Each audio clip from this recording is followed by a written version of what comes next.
that's a positive thing.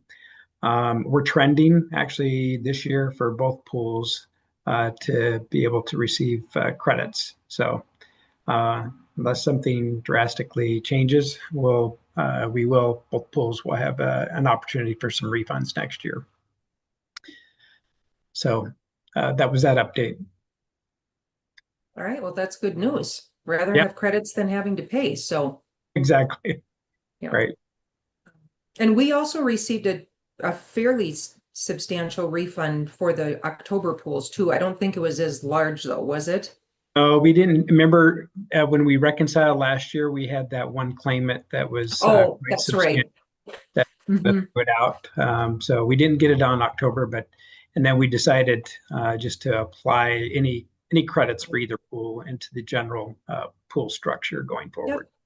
I forgot about that. That's right. Okay. So are you also going to be talking about our plan standardization update and timeline, how that's looking, or is that Stephanie? Stephanie's going to go over that part. Okay. Unless you want me to review what we discussed this morning, Stephanie. So that's up to you. She on? She was on. I think she's on mute. She's on mute. Steph, I think you're on mute. Sorry, I couldn't find my unmute button. After our discussion, Randy, I was not planning on talking about this morning, but I'm happy to take the lead on that. After the committee meeting met the last time, we did actually have a request to come up with a 90-10 plan. That plan has been created and shared with Angie, and we'll go ahead and get that shared out to the rest of the committee meeting members. I apologize, I've been gone for the last 2 weeks. I don't know if that's been shared out yet. Yeah, and just as a reminder, what the plan is, we try to come up with an actuarial value so that we could offer that option to the with essentially making it price affordable in a comparative basis, but give it as a alternative option, especially those groups that have that 90% benefit in place. Right. So we did come up with that then. Sorry. It's just in addition to the other plans that we already had brought forth to the board. There was the ask to have a 90-10 in addition to those. So I'll send out that new grouping. It's the same list as before, but with that plan added. So.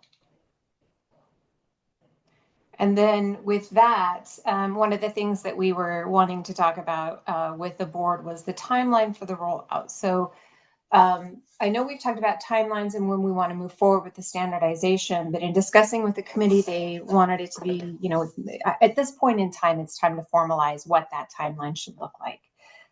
So what had been discussed with the committee is that the actual formalization of the standardization, where groups will be required to take those plan standardizations for October, that would be October 2027. And for January renewals, it would be January 2028. That would give them one more renewal cycle where we would present these plans to them as options for them to elect during that process that they could move to, or they can keep their current plan. We can also show them, if you just make a minor change and take the lowest of the standard plan offerings, that could get you as a stair step into the standardized plans. So there is one more renewal cycle. We'll start with our October 2026 renewals, and we'll be rolling out those plans as the standardized plans, but they're not going to be required to move to them at that time. So if the board is comfortable with that timeline, I believe that there is an action that's going to be requested on this item for approval of that process.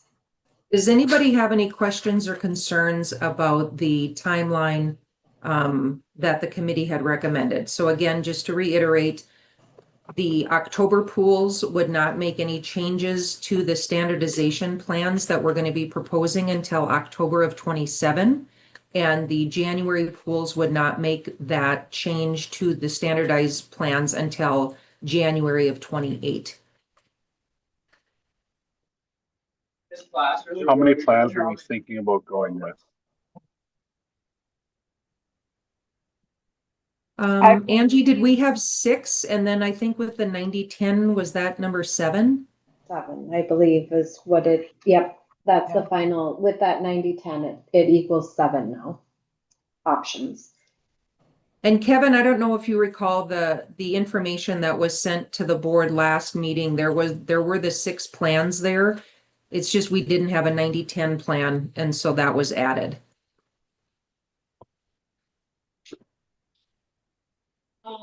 And how many schools or cities government would have to switch from what they're currently at? Do we know?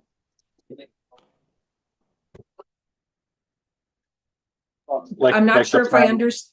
Go ahead, Kevin. Like the plan that they currently have isn't one of those 6 or 7.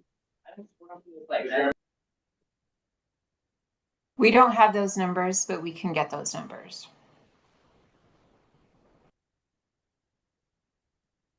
I guess my only concern is, what if some of those groups decide that we don't like any of these and we're going to try to find something else? Which I don't know if they would back out or attempt to back out, but we have a back out policy now. So, Well, and I know that's always a risk when we're making these kinds of changes. I do know with the, a lot of the plans, like we said, are 80-20, but some of them had like 0 deductible or $250 deductible. Yeah, there's always a risk in that, but I don't know. What does the rest of the team or the board feel in regards to that? Jenny, I'm trying to find the plans that were sent out. I've looked at the last meeting email. I just see the minutes, financial statements, and the agenda on there. Angie, were those only sent to the committee perhaps, or were they sent to the entire board? I don't remember. I will double check, but I will forward right now to everybody the full, the one including the 90-10. I know we discussed it as a committee, but maybe if the entire board hasn't seen those, we may want to table action until the next board meeting because it's a pretty big decision. Yeah. And would like Right. to make sure that all board members had an opportunity to review those options. Yeah, I think that would be a good idea. I Okay, appreciate that. I yeah, don't recall seeing them either. I think they Okay. were presented, I think they were in the presentation from the board meeting, but maybe weren't sent as a separate. So that's my fault. I apologize for that. well, I would say just based on, some feedback from our board, since would probably give our board members a little bit more time to look through that. We have some time. Yep. Again, I don't think this is a decision we want to rush through. We want to make sure that that makes sense. So why don't we table action for moving forward with the recommendations? And then that also gives other board members an opportunity that were on the committee that's seen the other plans to actually have a review of the 90-10 plan as well. And then we can bring this up for discussion at our next board meeting, if that's okay with everyone. Yep. Does that give enough time for notices and everything else still? Seeing a nod from Randy, so I'm guessing so. Yeah. Yeah. Yes, because we're talking the end of 27 at the beginning of 28. So we have several board meetings, obviously, fortunately that we have time to make that final decision. So we would like to have a decision by the time we start to roll out the October renewals, which we'll be doing at the end of February, first part of March, so that the plan designs that we present to them are the plan designs that have been approved by the board. Because those are the options that they should be shown in terms of if they wanted to make plan design changes, then the standardized plan should be what are being offered. And that's what we would move forward with. Whether we use the timeline to make the standardization effective in 2027 or 2028, that can still be discussed, but determining the plans that are going to be offered would need to be wrapped up before the October renewal is presented in February. And do we have a board meeting scheduled in November, Angie? Yep. Okay.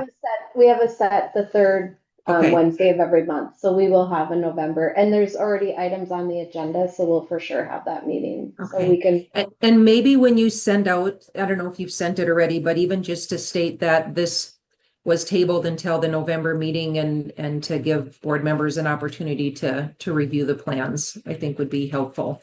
And so they know that we're discussing that next month. perfect. Okay, any other discussion in regards to the plan standardization update? All right, Randy, do you want to spearhead the Digby published study?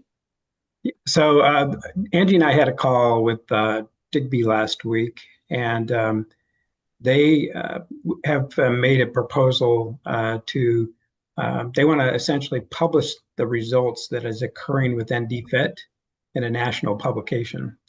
It's been so significant in a short period of time that it includes both clinical and financial data.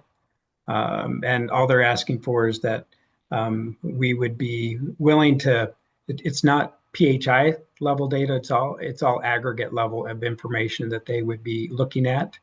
And so they're looking at certain clinical conditions that's correlated to also the financial results. So what they're asking for is that if the NDPHIT Board of Trustees would allow them to put together the elements of the study, present the study results to the board, and then if it's approved, they would release the published study on a national basis. So, And would this be a publication from themselves, from Digby, or they were being asked to provide information to someone now else? they're driving it on their side. Yeah. So they have various outlets that they've done other published studies for and distributed to. And so then they can describe that when they would actually have the study completed. They didn't give a time frame, but I'm sure that's probably in the next I would say 190 to 120 days that they would like to have everything completed so they can present it to the board. And again, unless it's approved, even at that time, they would wait for approval to move forward with releasing it. What they're asking for is just the ability for us to provide them some of the metrics that they will be looking at. Do any board members have any concerns with Brown and Brown providing that information or providing that to Digby? So would we, just so I understand the request, the request right now is we need to provide information for Digby to finish up the study? Yeah, there are certain pieces of information they just don't have access to that we do. Again, it's not anything at an individual level. It's all just aggregate data. We have it either, we have it, some of it's in Plan IT and some of it's in our Springbuck reporting platform that we track essentially monthly as to what's going on within the plan. And like you, go ahead, Keith. I said I think the obvious concern is the legal side of it. So is this something that we need to have checked out with Zach, our general counsel, to make sure that the agreements between the members and everything isn't going to be violated in some share of information with the vendor? Yeah, I'm sure that they will provide a scope of the study kind of as a document, and then we could have it reviewed before any data is ever shared. Because obviously at this point, it's just the getting a decision to allow us to begin a process that would allow them to engage with us to do it.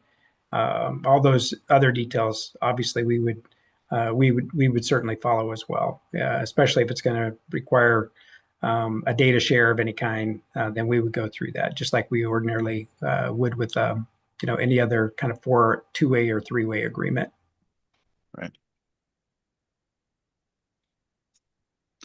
I don't have an issue with it right now, Jenny. I think depending on what what's up in the air at the time that it's ready to be shared might influence whether or not we want to share it. Just in terms of just general public perception of health insurance, and cutting costs and all that. So I'd be willing to move forward with it if it's legally sound. Okay, but can we take that as a motion? Yes, please. Do we need a please. formal motion? Yes. All right. Is there a second?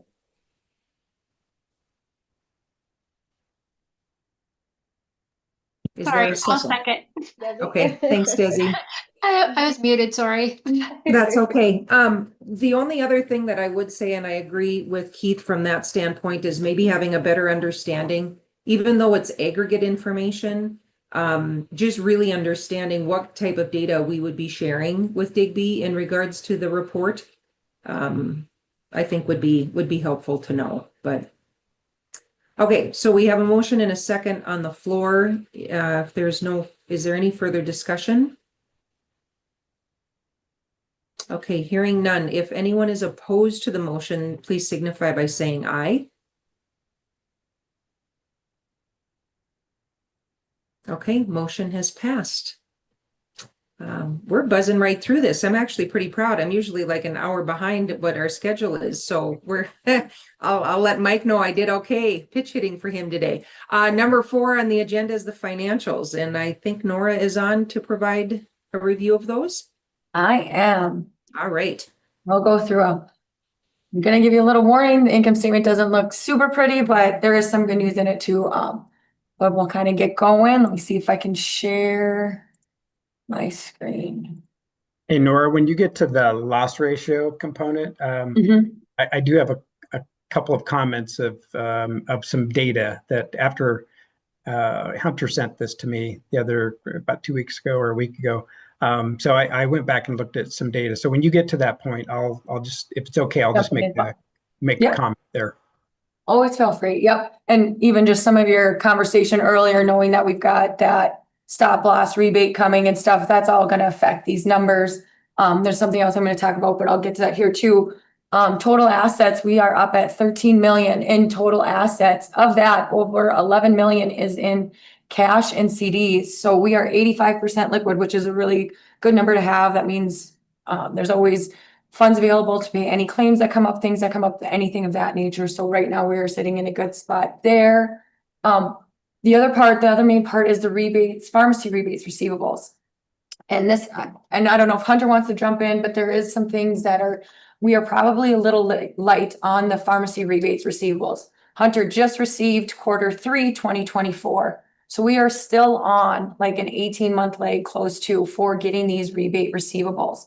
So he does have an estimation booked for Q3 and Q4 of 2024, but he doesn't have any of the 2025 estimates in there yet. Hunter, correct me if I'm wrong on that, but that is kind of what he had let me know, and we thought we'd kind of leave them off for now, just because they are on such a lag for now.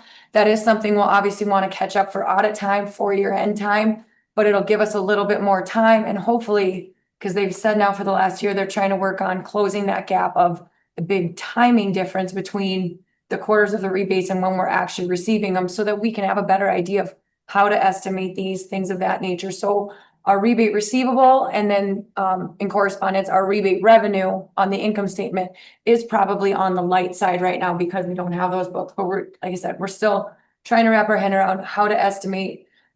Since we've been growing continuously over the last few years, it's still not an exact science because there's things that play into them, but they're doing the best we can with what we're given from Blue Cross Blue Shield. And like I said, hopefully they can close that gap so it's not such a lag. Because it's hard to book revenue too into next year when we don't even, we're not going to be getting it for another year yet. So it's hopefully something they can correct. But still really in a good spot.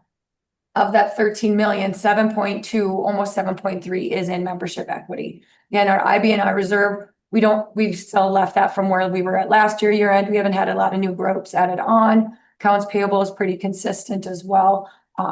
So overall, still up at just under 7.3 million in membership equity. You can see compared to last year, a little bit higher than last year at the same time. So not in a bad spot as far as having the amount of equity in there that we have.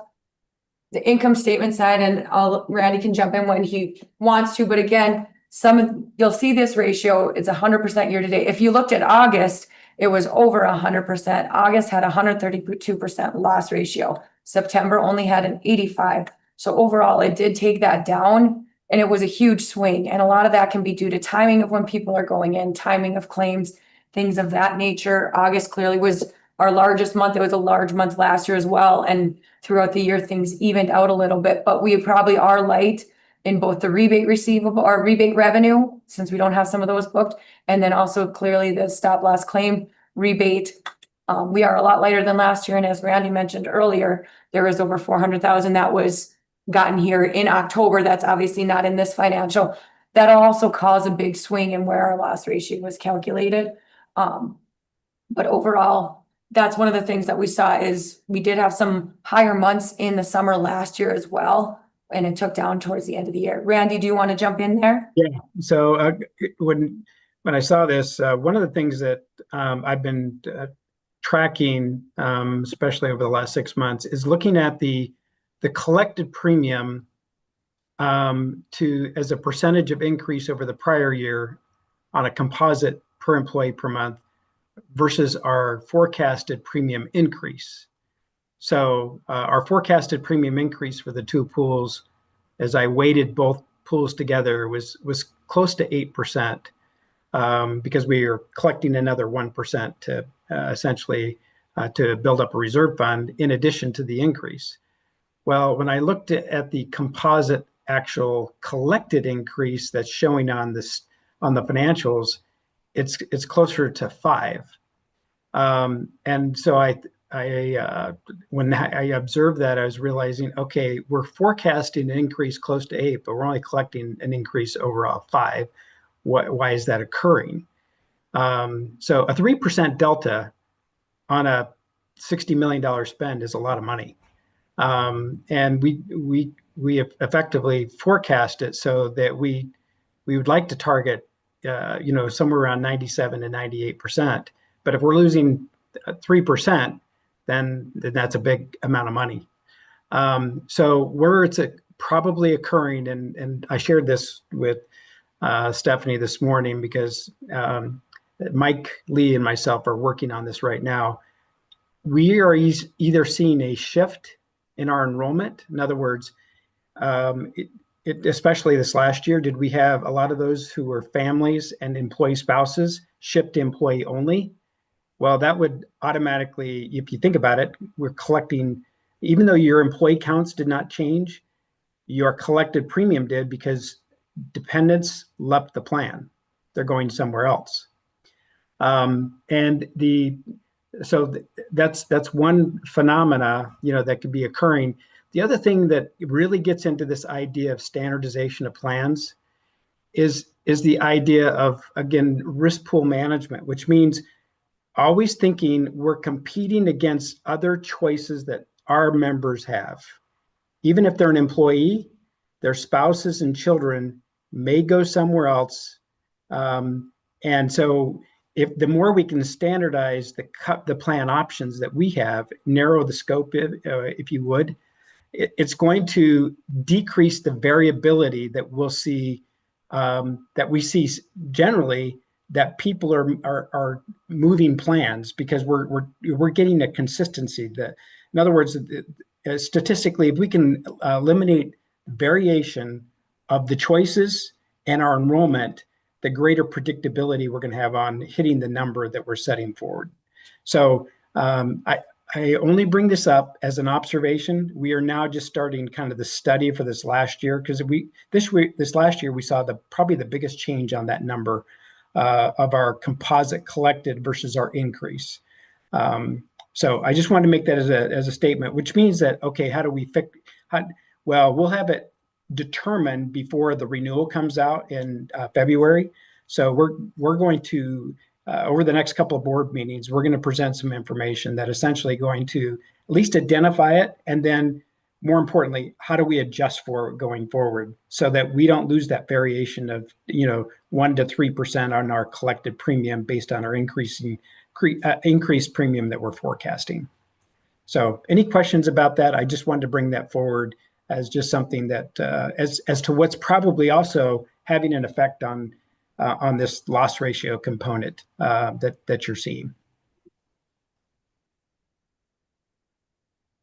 And one thing, just to add on to that a little bit, the 5% is on the net earned premium. The earned premium actually is the 47.3 million minus the 43.7 million. That shift is actually up at that 8%. It's the stuff that's within there that gets it down to the 5. Yep, exactly. Yeah. Yeah, because you have to deduct all those other kind of fixed expenses. Yep. So. But yeah, and as far as the rest goes though, like operating expense is still really consistent with a minimal amount that is coming out for operating expenses within it. We did have a $760,000 income for September, which cut the loss through August. It was at a negative $1.6 million net loss year to date approximately. So it's about cut it in half, which is good. Again, some of those rough months will take a huge swing. And again, a lot of it can be due to timing of when people are going in and stuff. But overall, we're still up at 13 million in assets and we're still over 7 million in membership equity. So it's not like it's taken down our membership equity from the same time as last year. We're still maintaining fairly steady. But yeah, definitely things to look at as far as projecting an 8%, but then some of the other factors that come into those revenues, decreasing that. But hopefully with some of those rebates, getting some of those true ups and with the stop loss reimbursement, it'll help close that gap a little bit from that 8 to the 5 to get a little bit closer to that 8. So any questions? Jenny, if you're talking, you're on mute. I'm unmuted, but it's not working.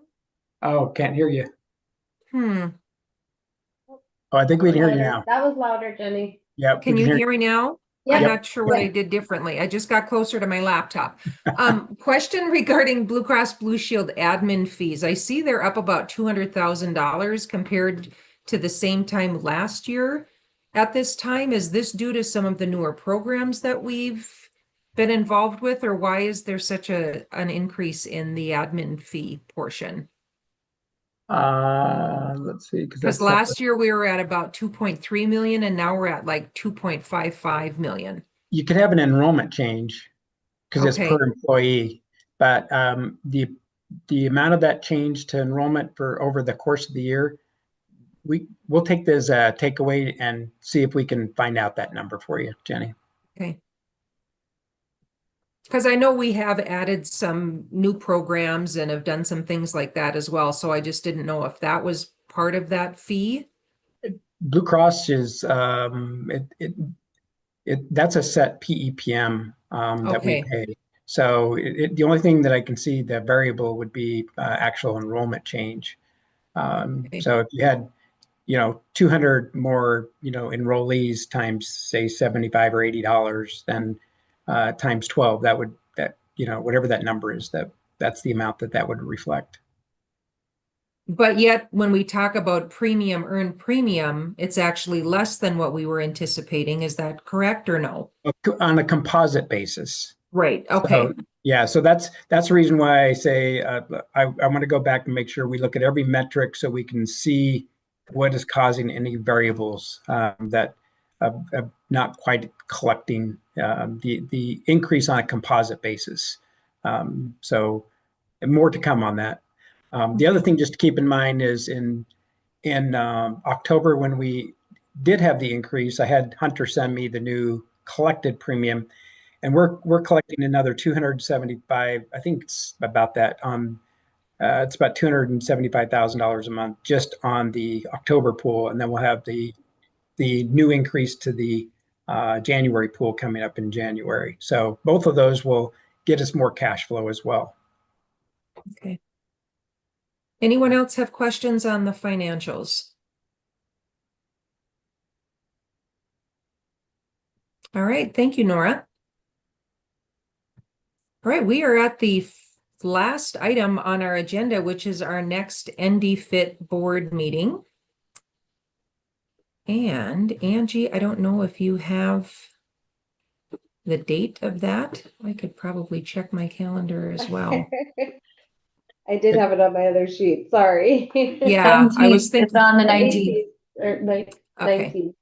Yeah, All at right. 1 p.m. And it looks like that's also a virtual meeting as well. So, okay. Any other items for the good of the order? Jenny, I just have one other thing, and that just for informational only. And that's John, who used to be on our team, is moved on to some other opportunities. So he's left the organization, but we just got between Kiana, myself, and Stephanie, we're still all here in the tech. But just for information, just to let you know. Oh, okay. Thank you for that. Who's coming to the conference in a couple of weeks? Yep. Okay. I think Kiana's coming with me as well. I am. I will be there as well, Jenny. Great. Well, we're looking forward to having you. Yep. Looking forward to it. Yeah. All right. Anything else for the good of the order? I would like to put this on record that I think this has been one of the shortest meetings we've had. So I have to let Mike know that. Challenge accepted for Mike, right? Right. Exactly.